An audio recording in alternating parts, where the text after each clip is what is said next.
നമസ്കാരം, ഋഷിഭക്തം ചാനലിലേക്ക് ഏവർക്കും ഹൃദ്യമായ സ്വാഗതം. ഇന്ന് നമുക്ക് അല്പം ഗോചരവശാലുള്ള നക്ഷത്ര ഫലത്തെ പ്രതിപാദിക്കാം. വ്യാഴവും ശുക്രനും ഒരേ രാശിയിൽ വരികയാണ്. ഗജലക്ഷ്മി യോഗം എന്നൊക്കെ ആ യോഗത്തെ നമുക്ക് വേണമെങ്കിൽ വിശേഷിപ്പിക്കാം. വളരെ ഐശ്വര്യങ്ങൾ തരുന്ന യോഗമാണ്. എല്ലാ നക്ഷത്രക്കാർക്കും അത് പ്രയോജനത്തെ തന്നെ ചെയ്യും. വ്യാഴവും ശുക്രനും ഒരേ രാശിയിൽ, ശുക്രന്റെ സ്വന്തം ക്ഷേത്രത്തിൽ വളരെ പ്രസന്ന ചിത്തരായിട്ട് നിലകൊള്ളുമ്പോൾ തീർച്ചയായിട്ടും എല്ലാവർക്കും ശുഭ സംഭവ വികാസങ്ങൾ തന്നെ ഉണ്ടാകുമെന്ന് നമുക്ക് പ്രത്യാശിച്ചുകൊണ്ട് ഇന്നത്തെ വീഡിയോയിലേക്ക് കിടക്കാം. അതിനുമുമ്പ് ചാനൽ ഇതുവരെ സബ്സ്ക്രൈബ് ചെയ്യാത്തവരാണെങ്കിൽ ഒന്ന് സബ്സ്ക്രൈബ് ചെയ്യുക. നിങ്ങളുടെ പ്രോത്സാഹനമാണ് എനിക്ക് കിട്ടുന്ന ഏറ്റവും വലിയ പ്രചോദനം. നമുക്ക് ഇന്നത്തെ വിഷയത്തിലേക്ക് കിടക്കാം. അനുഗ്രഹ വർഷം ചൊരിഞ്ഞുകൊണ്ട് ഇടവം രാശിയിൽ ശുക്രനും വ്യാഴവും ഒരുമിച്ച് ചേരുകയാണ്. അതിലൂടെ ഈ മഹായോഗത്തിലൂടെ ആർക്കൊക്കെ നേട്ടം ഉണ്ടാകുമെന്ന് നമുക്ക് പരിശോധിക്കാം. വ്യാഴത്തിന്റെയും ശുക്രന്റെയും ഈ ഗ്രഹയോഗം നമുക്ക് ഗജലക്ഷ്മി യോഗം എന്ന് വേണമെങ്കിൽ വിശേഷിപ്പിക്കാം. ശുക്രന്റെ സ്വക്ഷേത്രമാണ്. 11ാം ഭാവാധിപതി കൂടിയായിട്ടുള്ള വ്യാഴമാണ് ശുക്രനോടൊപ്പം രാശിയിൽ ചേരുന്നത്. എന്തുകൊണ്ടും അത് ഗജലക്ഷ്മി യോഗത്തെ നൽകുന്നതാണ്. ഈ ഗജലക്ഷ്മി യോഗം അഥവാ വ്യാഴവും ശുക്രനും ഒന്നിച്ചു ചേരുന്നത് ശുക്രൻ ഇടവൻ രാശിയിലേക്ക് കടക്കുമ്പോഴാണ്. വ്യാഴം കഴിഞ്ഞ മെയ് 1-ാം തീയതി ഇടവൻ രാശിയിലെത്തി. മെയ് 19-ാം തീയതി ശുക്രനും ഇടവൻ രാശിയിലേക്ക് എത്തുകയാണ്. ജൂൺ മാസം 12 വരെയാണ് ശുക്രന്റെ ഇടവൻ രാശിയിലെ സ്ഥിതി. അത്രയും കാലം ഈ യോഗത്തിന് കാലാവധി ഉണ്ട് എന്ന് തന്നെ നമുക്ക് പറയാം. രണ്ട് ശുഭഗ്രഹങ്ങളുടെ സമ്മേളനം, അതും ശുക്രന്റെ രാശിയിലാകുമ്പോൾ വളരെയേറെ നേട്ടങ്ങൾ എല്ലാവർക്കും ലഭിക്കും. വ്യാഴം ദേവഗുരുവാണ്. വളർച്ച, വികാസം, പുരോഗതി, ധനം, വിദ്യാഭ്യാസം തുടങ്ങിയ കാര്യങ്ങളുടെ എല്ലാം കാരകത്വമുള്ള ഗ്രഹമാണ്. ജീവിതത്തിൽ സ്ഥിരത കൈവരിക്കണമെങ്കിൽ വ്യാഴത്തിന്റെ അനുഗ്രഹം ഉണ്ടായിരിക്കണമെന്നാണ് പറയുന്നത്. പൊതുവെ വ്യാഴം സർവേശ്വര കാരകനായിട്ടാണ്. അതുകൊണ്ട് തന്നെ വ്യാഴം അനുഗ്രഹിച്ചാൽ ജീവിതത്തിൽ സുഖവും സന്തോഷവും ഒക്കെ തീർച്ചയായിട്ടും ലഭിക്കും. വ്യാഴം തൊഴിലിലും ആരോഗ്യത്തിലും ഒക്കെ സഹായം ചെയ്യുന്ന ഗ്രഹമാണ്. ജീവിതം സംതൃപ്തമായിട്ട് മുന്നോട്ട് പോകാൻ ശുക്രന്റെ അനുഗ്രഹവും കൂടിയേ തീരൂ. കൂടാതെ പ്രണയത്തിന്റെയും സൗന്ദര്യത്തിന്റെയും ഒക്കെ ഗ്രഹമാണ് ശുക്രൻ. ജീവിതത്തിലെ എല്ലാ വിധത്തിലുള്ള സുഖ സൗകര്യങ്ങൾ, ആഡംബരം, ആഭരണം, വസ്ത്രം തുടങ്ങിയ എല്ലാ കാര്യങ്ങളുടെയും കാരകത്വമുള്ള ഗ്രഹമാണ് ശുക്രൻ. ശുക്രന്റെ അനുഗ്രഹം ഉണ്ടെങ്കിൽ നല്ല ആരോഗ്യവും സംതൃപ്തിയും മനോബലവും ഒക്കെ ആ വ്യക്തിക്ക് ലഭിക്കുന്നതാണ്. ഇത്തരത്തിൽ നിരവധിയായിട്ടുള്ള പ്രയോജനങ്ങൾ ചെയ്യുന്ന ഏറ്റവും വലിയ രണ്ട് ശുഭഗ്രഹങ്ങളുടെ യോഗം അത് ഗജലക്ഷ്മി യോഗം തന്നെയാണ്. അതിന്റെ ഗുണഭോക്താക്കൾ ആരൊക്കെയാണ് എന്ന് നമുക്ക് ചുരുക്കത്തിൽ ഒന്ന് പറഞ്ഞു പോകാം. ആദ്യം നമുക്ക് മേടൻ രാശിക്കാരെ തന്നെ ചിന്തിക്കണം. മേടക്കൂറിൽ വരുന്നത് അശ്വതി, ഭരണി, കാർത്തികകാൽ എന്നീ നക്ഷത്രങ്ങളാണ്. വ്യാഴത്തിന്റെയും ശുക്രന്റെയും യോഗം മേടൻ രാശിക്കാർക്ക് ഗുണപ്രദമാണ് എന്ന് തന്നെ പറയണം. മേടൻ രാശിക്കാർക്ക് ജീവിതത്തിൽ സന്തോഷങ്ങൾ വർദ്ധിക്കുന്നതാണ്. ഇവർക്ക് ഭാഗ്യത്തിന്റെ തുണയുണ്ടാകുന്നതാണ്. അങ്ങനെ ജീവിതത്തിന്റെ പല മേഖലകളിലും വിജയം നേടാനാകും.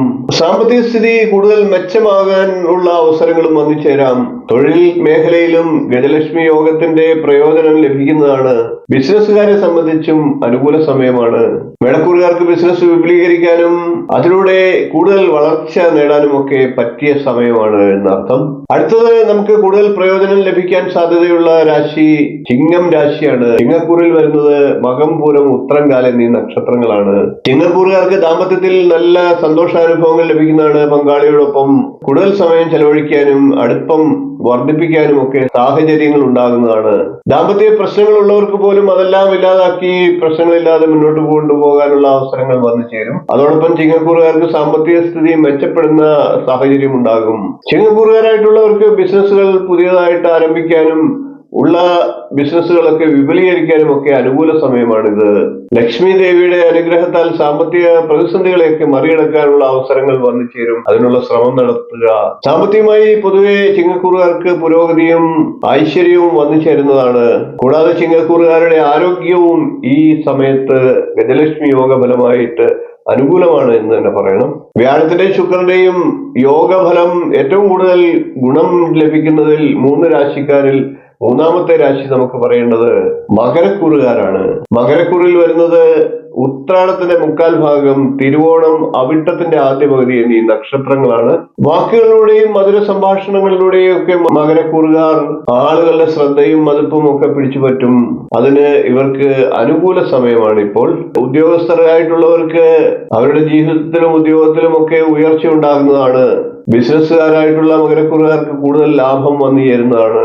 കൂടാതെ കൂടുതലായിട്ടുള്ള വരുമാന സ്രോതസ്സുകളൊക്കെ ഉണ്ടാകുന്നതാണ്. കടം നൽകിയ പണമൊക്കെ തിരികെ കിട്ടാൻ അവസരങ്ങൾ ഉണ്ടാകും. കൂടാതെ മകരക്കൂറുകാരുടെ ആരോഗ്യസ്ഥിതിയും മെച്ചമാകുന്നതാണ്. പൊതുവെ മകരക്കൂറുകാർക്ക് ഈ യോഗം മൂലം സുഖ സൗകര്യങ്ങളൊക്കെ മെച്ചപ്പെടുന്നതാണ്. സമൃദ്ധമായ ജീവിതം മുന്നോട്ട് നയിക്കാനുള്ള ഭാഗ്യം ഉണ്ടാകുന്നതാണ്. 3 രാശിക്കാർക്കാണ് അതീവ നേട്ടമായിട്ട് നമുക്ക് പറയേണ്ടത്. എന്നാൽ അതിലേറെ രാശിക്കാർക്ക് പ്രയോജനകരമായിട്ടുണ്ട്. വൃശ്ചികം കൂറുകാരെ സംബന്ധിച്ച് വിവാഹത്തിനും പ്രണയത്തിനും പൊതുവെ എല്ലാ കാര്യത്തിനും ഒക്കെ അനുകൂലമാണ് എന്ന് തന്നെ പറയണം. അതുപോലെ തന്നെ കുംഭക്കൂറുകാർക്ക് 4-ാം ഭാവത്തിലാണ് ഈ യോഗം വരുന്നത്.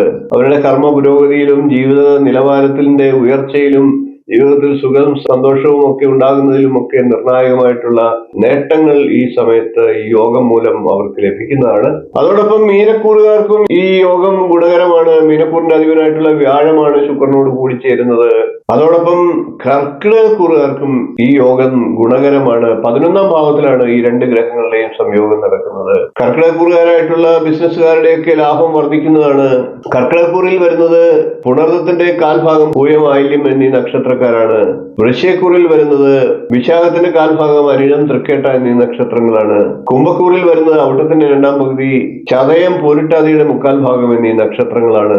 മീനക്കൂറിൽ വരുന്നത് പൂരിട്ടാതിയുടെ കാൽഭാഗം ഉത്രട്ടാതി രേവതി എന്നീ നക്ഷത്രങ്ങളാണ്. ഏതാണ്ട് 3 രാശിക്കാർക്ക് അതീവ നേട്ടകാലമാണ് ഈ യോഗം മൂലം ലഭിക്കുക. അതോടൊപ്പം 4 രാശിക്കാർക്ക് ഭാഗ്യകാലമാണ്. എല്ലാ രാശിക്കാർക്കും ഒരുപക്ഷെ ഈ വ്യാഴത്തിന്റെയും ശുക്രന്റെയും യോഗം അതീവ നേട്ടങ്ങൾ തന്നെ സമ്മാനിക്കും എന്ന് തന്നെ നമുക്ക് പ്രതീക്ഷിക്കാം. വീഡിയോ ഇഷ്ടപ്പെട്ടുവെങ്കിൽ ഒന്ന് ലൈക്ക് ചെയ്യുക, ഷെയർ ചെയ്യുക, ചാനൽ ഒന്ന് സബ്സ്ക്രൈബ് ചെയ്യുക, നിങ്ങളുടെ അഭിപ്രായം കമന്റായിട്ട് അറിയിക്കുക. അടുത്ത ദിവസം നമുക്ക് മറ്റൊരു നല്ല വിശേഷവും വീഡിയോയുമായി കാണാം. നന്ദി, നമസ്കാരം, ശുഭദിനം.